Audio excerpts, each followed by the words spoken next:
வணக்கம், நான் உங்கள் அபிமான யோகாம்பால் சுந்தர்.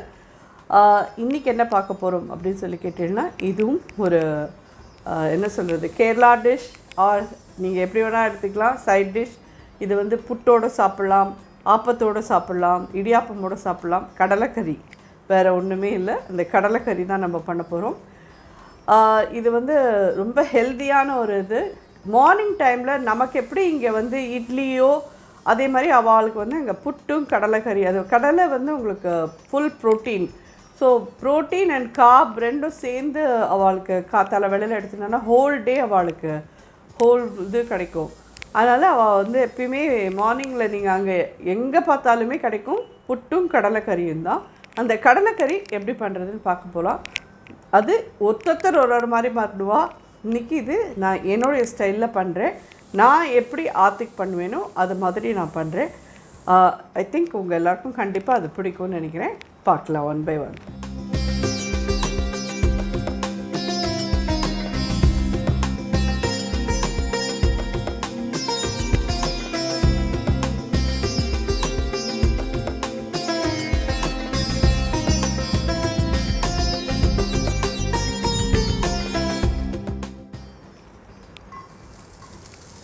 இது என்னென்னு கேட்டிங்கன்னா, ஒரு தேங்காய் வந்து ஒரு முடியில் கால் முடி எடுத்துட்டுருக்கேன். ஒரு 4-5 டேபிள் ஸ்பூன் கிட்டக்க.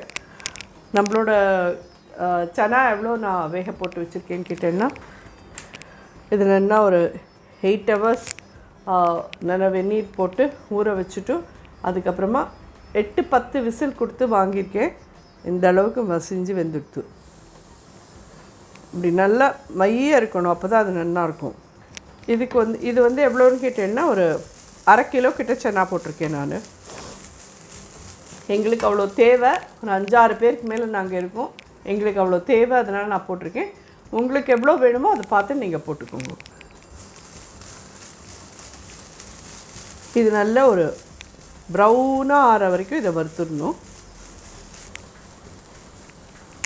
இதெல்லாம் ரெடி பண்ணி வச்சுட்டோன்னா ஃபாஸ்ட்டாக ஆகிடும். ஏன்னா இந்த தேங்காய் வறுக்கிறது மட்டும்தான் நமக்கு கொஞ்சம் டைம் எடுக்குமே வழிய, சனாலாம் முன்னாடியே வேக வச்சு வச்சுட்டோன்னா இது ஜஸ்ட்டு ரெடி ஆகி பேஸ்ட் பண்ணி வந்துட்டுனா கடகடன்னு ரெடி ஆகிடும். ட்ரையாக தான் ரோஸ்ட் பண்ணணும். ஸோ இந்த அளவுக்கு இது நல்லா ப்ரௌன் ஆகிட்டோம். இதில் வந்துட்டு இப்போது மாதிரி ஒரு 2 துண்டு பட்டை போட்டிருக்கோம். ஒரு 4-5 கிராம்பு, 5 கிராம்பு போட்டிருக்கேன். இதையும் சேர்த்து வறுத்துடலாம். பார்க்க போனேலாம் கிராம்பு பட்டையெல்லாம் உங்களுக்கு மெயினாக கேரளாவில் தான் விளையிறது. அதெல்லாம் அதனால தான் அவளுடைய சமையலில் இதெல்லாம் நிறையா இருக்கும். ஸோ இந்த அளவுக்கு நல்லா ரோஸ்ட் ஆகி ப்ரௌனாக எடுத்து தேங்காய் அப்படின்னா, இது அடுப்பை நல்லா சின்னதாக வச்சுக்கோங்க. இதோடையே கூட 2 ஸ்பூன் தனியா பொடி, மிளகா பொடி 1 டீஸ்பூன் போடுறேன், மஞ்சப்பொடி ஒரு 1/2 டீஸ்பூன் போடுறேன், கரம் மசாலா பொடி ஒரு 1/2 டீஸ்பூன். இது எல்லாத்தையும் நல்லா ஒன்றா சேர்த்து வறுத்துணுலாம். இதை அப்படியே நல்லா தண்ணி விட்டு வெண்ணெய் மாதிரி அரைச்சி எடுத்துகிட்டு வந்துடலாம். இது வரைக்கும் நம்ம எதுக்குமே எண்ணெய் யூஸ் பண்ணல. பார்த்தீங்கன்னா இப்போ வந்து இதை வறுத்து எடுத்துட்டு நல்லா ஆறின அப்புறமா இது தண்ணி விட்டு அரைச்சி எடுத்துன்னு வந்துடலாம்.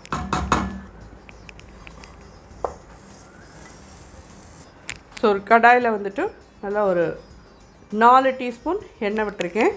ஒரு 1/2 டீஸ்பூன் ஜீரகம் போடுறேன். இது வந்து 2 பெரிய வெங்காயம் நல்லா பொடியாக கட் பண்ணியிருக்கேன். ஜீரகமுமே கடுகு மாதிரி நல்லா பொரியும். அது வரைக்கும் நம்ம வெயிட் பண்ணிவிட்டு தான் போடணும். ஸோ அது அப்படியே இருந்ததுன்னா கசந்து போய்டும் உங்களுக்கு. அது கொஞ்சம் பொரிஞ்சுடுத்துனா நல்லாயிருக்கும். இந்த 2 வெங்காயத்தை இதில் ஆட் பண்ணுறேன்.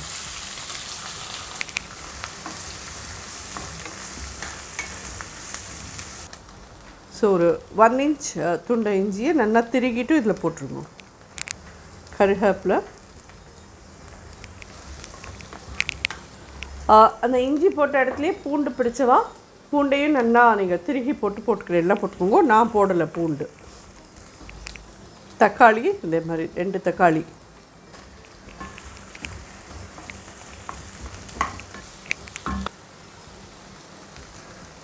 1/4 ஸ்பூன் மஞ்சப்பொடி போட்டிருக்கேன்.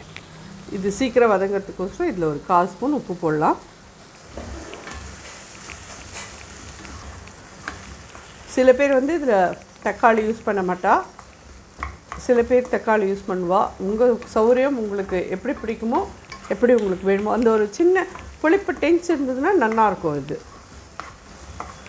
ஸோ இது நல்லா கொஞ்சம் வதங்கினதுக்கப்புறமா பார்த்தீங்கன்னா தக்காளிலாம் நல்லா மசிஞ்சிருக்கு. சனாவையும் தூக்கி இதில் விட்டுடலாம்.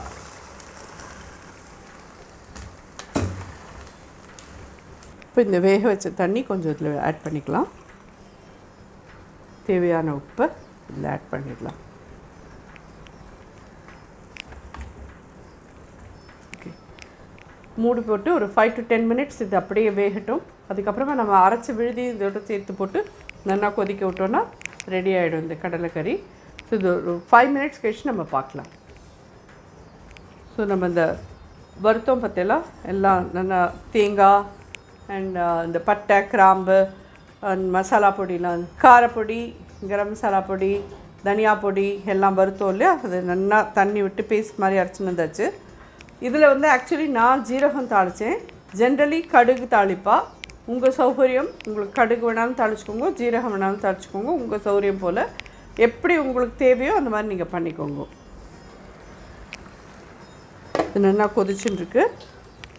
இந்த பேஸ்ட்டை இதில் ஆட் பண்ணிடுறேன். இதோடு சேர்ந்து கொதிக்கணும். அது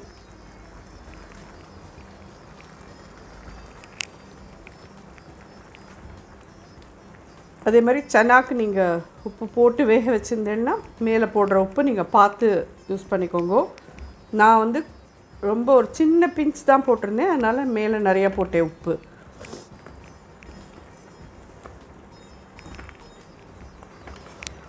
அதேமாதிரி இந்த பவுடர் இல்லாமல் நம்ம நல்லா வறுத்துட்டு தான் இதை நம்ம அரைச்சிருக்கோம். அதனால் ரொம்பலாம் இதை வந்து எண்ணெயில் வறுக்கணும்னு அவசியம் இல்லை. இப்படி டிரெக்டாக அப்படி கலந்தாலே போதும். இதெல்லாம் இன்னொரு 5 minutes நல்லா கொதிக்கட்டும்.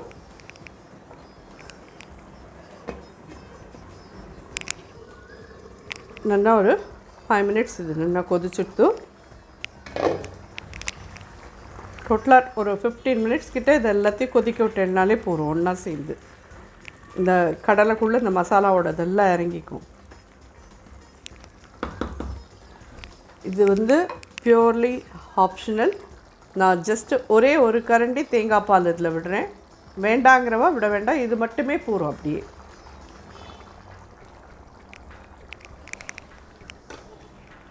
இது விட்டேன்னா ஒரு ரிச் டேஸ்ட் கிடைக்கும் இதில். அதேமாதிரி இந்த கடலையை வந்து கருப்பு கடையில் தான் இந்த கடலைக்கறி பண்ணுவாவா. ஸோ இது ஃபைனலாக முடிஞ்சுடுத்தோம். மேலே கொஞ்சம் கொத்தமல்லி, இதுவும் ஆப்ஷனல். எங்களுக்கு கொத்தமல்லி வேண்டாம், வெறுமை அப்படியே இருக்கட்டும் அப்படின்னாலும் உங்கள் சௌகரியம். இது எப்படி வேணாலும் நீங்கள் மாற்றிக்கலாம். நான் ஜீரகம் தாளிச்சிருந்தேன், ஜீரகத்துக்கு பதிலாக கடுகு தாளிச்சிக்கிறேன்னாலும் நீங்கள் தாளிச்சிக்கலாம். உங்கள் சௌகரியம் இது எல்லாமே. ஸோ ஜோரான கடலைக்கறி ரெடியாக எடுத்து இதை நீங்கள் எதோடு வேணாலும் சாப்பிடலாம். ரொம்ப ரொம்ப நல்லாயிருக்கும். மெயினாக புட்டு கடலைக்கறி தான் சொல்லுவாள். நீங்கள் ஆப்பத்தோடையும் சாப்பிட்லாம், இடியாப்பத்தோடையும் சாப்பிட்லாம். இது வந்து ஒரு மாதிரி மசாலா வாசனையோட பஞ்சோடு ரொம்ப நல்லாயிருக்கும். ஸோ நிச்சயமாக ட்ரை பண்ணி பார்த்துட்டு எப்படி இருந்ததுன்னு ஃபீட்பேக் சொல்லுங்கள். நன்றி, வணக்கம்.